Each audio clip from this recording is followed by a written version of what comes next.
Jadi stem cell itu adalah pertemuan antara sel sperma dan sel telur. Itulah stem cell mula-mula. Kemudian dari stem cell ini terciptalah seluruh organ manusia, tercipta seluruh organ manusia dengan beserta dengan sistemnya sehingga akhirnya lahir seorang manusia. Nah, berarti apa? Berarti seluruh organ manusia diciptakan oleh sel yang disebut dengan stem cell ini. Apabila satu sel ini bisa menciptakan seluruh organ manusia, maka tentu apabila terjadi kerusakan, yang bisa memperbaiki hanyalah penciptanya, yaitu stem cell. Jadi yang bukan atau tidak ada kaitannya dengan sel telur dan sperma pasti bukan stem cell. Dan satu hal lagi, stem cell itu life cell, sel hidup. Jadi kalau tidak hidup, maka itu kita bisa manfaatkan hanya nutrisinya saja. Nah, stem cell itu bisa diambil dari tubuh seseorang sebagai pasien, atau dari orang lain sebagai donor, atau dari plasenta. Nah, plasenta ini sekarang sudah mulai banyak yang ditawarkan untuk disimpan gitu ya.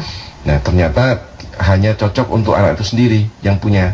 Sementara untuk orang lain belum tentu cocok. Untuk cari yang cocok tidak mudah.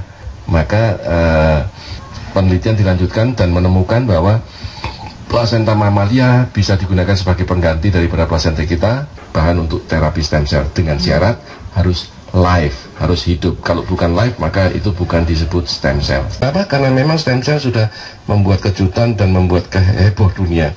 Karena banyak sekali orang yang sembuh dari sakit karena stem cell terapi, terutama penyakit-penyakit seperti jantung, diabetes, kemudian penyakit Alzheimer, stroke, Parkinson, ya, spinal cord injury, orang yang lumpuh bisa berjalan kembali, dan banyak penyakit autoimun seperti lupus, psoriasis, osteoporosis, osteoartritis, banyak penyakit yang lain, termasuk penyakit ginjal, sudah cuci darah bisa lepas dari cuci darah.